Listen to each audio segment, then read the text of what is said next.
ఆవిష్కరించారు ముఖ్యమంత్రి రేవంత్ రెడ్డి. అనంతరం కేంద్రీయ విద్యాలయాన్ని ఆయన ప్రారంభిస్తారు.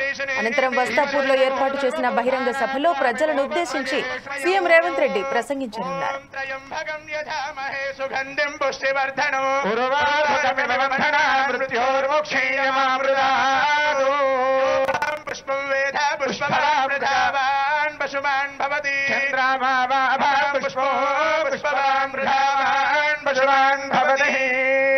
విశ్వగురు బసవేశ్వరుడి విగ్రహావిష్కరణ కార్యక్రమంలో పాల్గొన్న స్వాములు, అదేవిధంగా బసవన్న భక్తులు, ప్రజాప్రతినిధులు, ఇక్కడ విచ్చేసిన మిత్రులందరికీ కూడా హృదయపూర్వకంగా నమస్కారాలు, అభినందనలు. ఈనాడు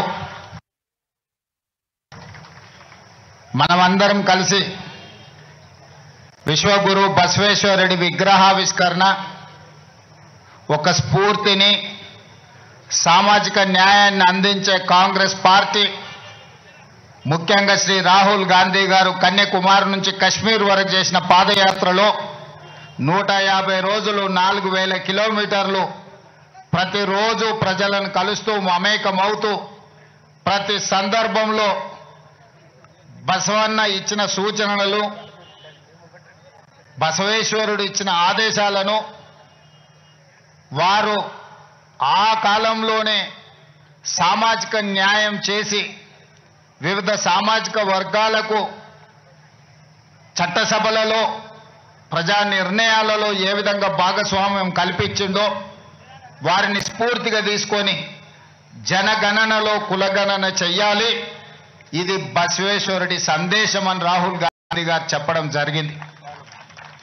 ఈరోజు కాంగ్రెస్ పార్టీ రాహుల్ గాంధీ గారు అమలు చేయదలుచుకున్న సామాజిక న్యాయానికి ఆనాడే పునాదులు వేసి ఆ తర్వాత తరాలు జ్యోతిరావు పూలే, డాక్టర్ బాబాసాహెబ్ అంబేద్కర్ సరసన బసవేశ్వరుడు నిలబడి ఈరోజు ఈ దేశం యొక్క నిర్మాణానికి వారిచ్చిన సూచనలు, వారి సందేశమే ఈరోజు మన ఇందిరమ్మ రాజ్యానికి, మన ప్రభుత్వ పరిపాలనకు ఒక సూచికగా భావిస్తూ వారి సందేశాన్ని తీసుకొని మన ప్రభుత్వం ఈరోజు సంక్షేమ పథకాలు అమలు చేయడమే కాకుండా సామాజిక న్యాయాన్ని ఈరోజు అందించాలన్న లక్ష్యంతో పనిచేస్తున్నాం.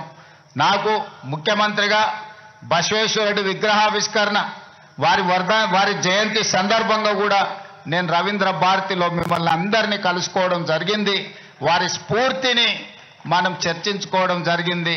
భవిష్యత్తులో కూడా మా ప్రభుత్వం, మన ప్రభుత్వం తప్పకుండా బసవేశ్వరుడి సూచనలను, వారి ఇచ్చిన సందేశాన్ని తీసుకొని ముందుకు వెళ్తుందని తెలియజేస్తూ మరొక్కసారి ఇంత అద్భుతమైన బసవేశ్వరుడి విశ్వగురు బసవేశ్వరుడి విగ్రహాన్ని ఆవిష్కరించిన ప్రతి ఒక్కరికి మనస్ఫూర్తిగా అభినందనలు తెలియజేస్తూ మీ అందరి దగ్గర సెలవు తీసుకుంటున్నా.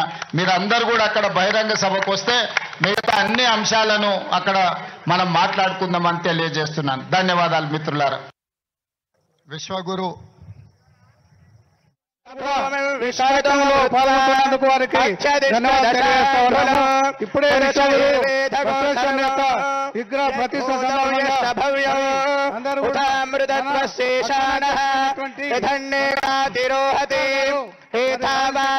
మహిమా అథోజ్యాయగుష్ఠపూరుష